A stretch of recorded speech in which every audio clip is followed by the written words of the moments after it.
The Yank versus Rinty the Rhino by Tom Chittum.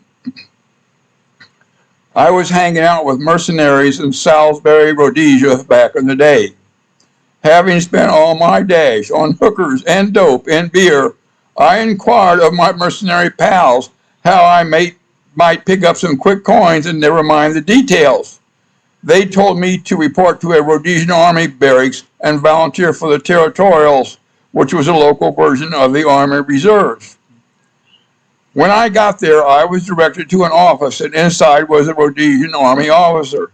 He told me to be seated and asked if I had any military experience. I told him I was a paratrooper in Vietnam for 1 year. He looked at me for a couple of seconds like he was sizing me up. Then he reached into his desk and got a one-page form which he handed to me. Oh boy. It had a place for my full name, address, and address of next of kin back in the States. That was it for shipping my body back to the States should I be killed. Okay, I filled it out and was directed to a supply room where I was issued fatigues and kit and a G3 rifle, which is much like our American M14. An hour later, I was in a truck headed for the front up near the Kariba Dam. I was assigned to a small group of about 10 guys high on a cliff overlooking the Zambezi River.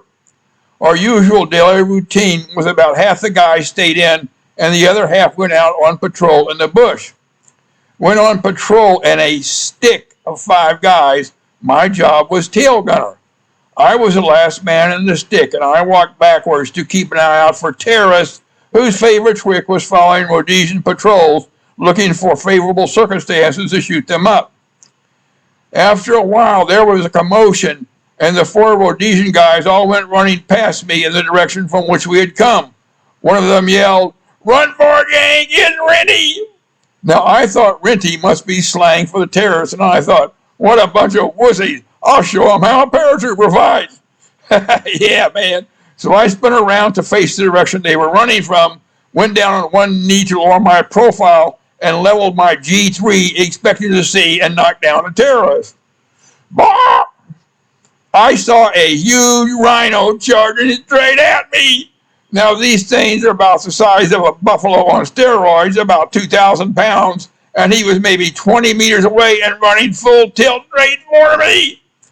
I didn't even think about trying to shoot the varmint. I took off like a rocket, running to catch up with the Rhodesians. I followed them, and pretty soon the rhino lost track of us.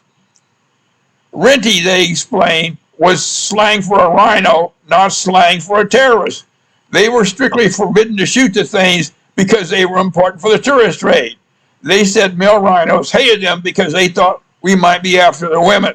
Trust me, they are ugly bitches. They said the things had poor eyesight, and the trick was to run at 90 degrees to their line of charge, and the stupid things would run right past you with any luck. I don't know if any of that is true or not, but that's what they told me, and we all had a good laugh about it. I had many other adventures in my 2 months in the bush with the Rhodesian territorials, including waving at a big fat Zambian general on the other side of the Zambezi while we were looking at each other through binoculars. Damn, he was pissed. Okay, maybe next week I'll tell some more of my adventures in Africa. Okay, bye for now.